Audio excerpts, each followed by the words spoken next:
దాహం దొరికితే బాను అని ఆయన ఎంతగానో సమస్యలు పోతున్నాడు. నడుస్తున్నాడు నడుస్తున్నాడు నడుస్తున్నాడు.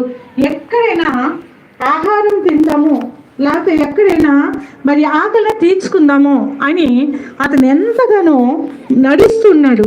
వెళుతున్న కోల్ది కూడా పాపం ఎక్కడ కూడా దాహానికి మంచినీళ్ళు కనిపిస్తలేదు. అయితే ఒక దారిలో ఎడారి కనిపించింది కదా. ఆ ఎడారి దగ్గర ఒక ఒంటెలు తాగే ఒక తొట్టు కనిపించిందంట. హల్లెలూయా. ఆ తొట్టి కనిపిస్తే అమ్మో ఇక్కడికి వెళితే నేను అలసట తీర్చుకోవాలి, నా దాహం తీర్చుకోవాలని అతను ఎంతో నీళ్ళు కోసము ఆహారం కోసము అలమటించిపోతున్నాడు. ఆ సమయంలో వెళుతున్న సమయంలో అక్కడికి వెళ్ళగానే ఒక్క ముత్యాల ఆ మూడ దొరికిందంట. హల్లెలూయా. బంగారం దొరికిందని ముత్యాలతో దొరికిందంట. దొరికిన వెంటనే ఆయన ఏం చేశాడు? ఈ బంగారాన్ని తీసుకొని నన్ను ఏమైనా రక్షిస్తుందా, ఈ బంగారం నాకు కూడా వస్తుందా, నా ప్రాణాన్ని కాపాడుతుందా, నా దాహాన్ని తీరుస్తుందా, లేకపోతే నా ఆకలిని తీరుస్తుందా అని ఈ బంగారాన్ని ఏం చేశాడంట? దూరంగా ఇసిరేస్తాడంట. హల్లెలూయా. మనమైతే ఏం చేస్తాం చెప్పండి అమ్మా? తెచ్చుకుని దాచేసుకుంటాం మనమైతే. అయితే ఆ ధనాన్ని మనం సమకూర్చుకుంటాం.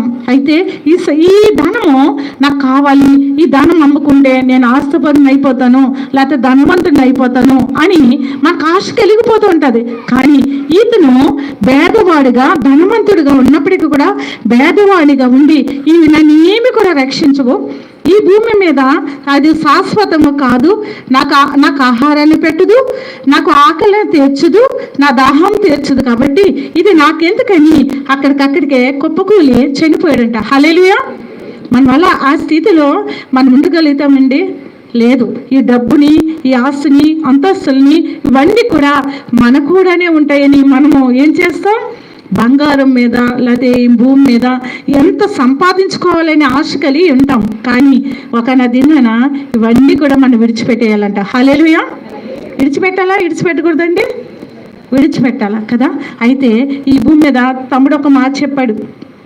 ఏంటంటే, నాన్నగారు ఇల్లు కట్టారు, ఇల్లుని కొన్నారు, అన్నీ సమకూర్చారు, మాకు ఏ లోటు లేకుండా, అప్పులు కూడా ఎవరితో చెప్పుకోలేని కష్టం లేకుండా మాకన్నీ కూడా ఎవరికైనా చెప్పుకుంటే మరి ఎవరైనా మనుషులను నమ్ముకునేట కంటే యెహోవాను ఆశ్రయించుట మేలు, రాజులను నమ్ముకునేట కంటే యెహోవాను ఆశ్రయించుట మేలు. అంటే మన మనుషుల మీద ఆధారపడ్డామనుకోండి, వారు మనలను చులకనగా చూస్తారు, కించపరిచినట్లు మాట్లాడతారు, ప్రేమ చూపుతారు, నటన జీవితము నటిస్తూ ఉంటారు, నిజంగా ప్రేమించే వారుగా ఉంటారు. కానీ వారు ప్రేమ ఎప్పుడు కూడా మనతో ఉండదండి.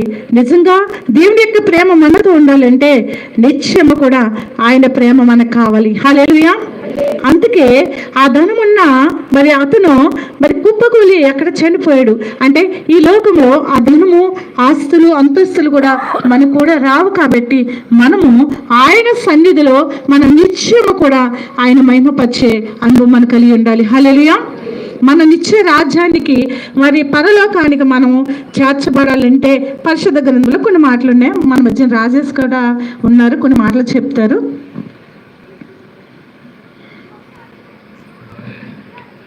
హల్లెలూయా. లోకాసు వార్తలో కొన్ని మాటలు ఉన్నాయి, చదువుకుందాం. మనం స్మార్ట్ కొడుకులకి సంవత్సరిక ప్రార్థనలకి ఇవే చెప్పుకుంటాం కదండి. మరి మిగతా మరి కార్యక్రమాలు వేరేగా చెప్పుకుంటాం కదండి. మరి ఇక్కడ ఉంది, చదువుతామండి. లోకాసు వార్త 12వ అధ్యాయము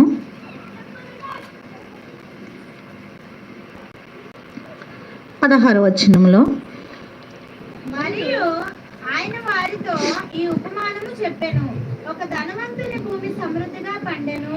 అప్పుడు అతడు, నా పంట సమకూర్చుకొనుటకు నాకు స్థలము చాలదు గనుక నేనేమి చేతునని తనలో తాను ఆలోచించుకొని, నేను ఇలాగు చేతును, నా పొట్లు విప్పి వాటికంటే గొప్ప వాటిని కట్టించి అందులో నా ధాన్యం అంతటిని, నా ఆస్తిని సమకూర్చుకొని నా ప్రాణముతో చాలమా అనేక సంవత్సరములకు విస్తారమైన ఆస్తి నీకు సమకూర్చబడి ఉన్నది, సుఖించుము.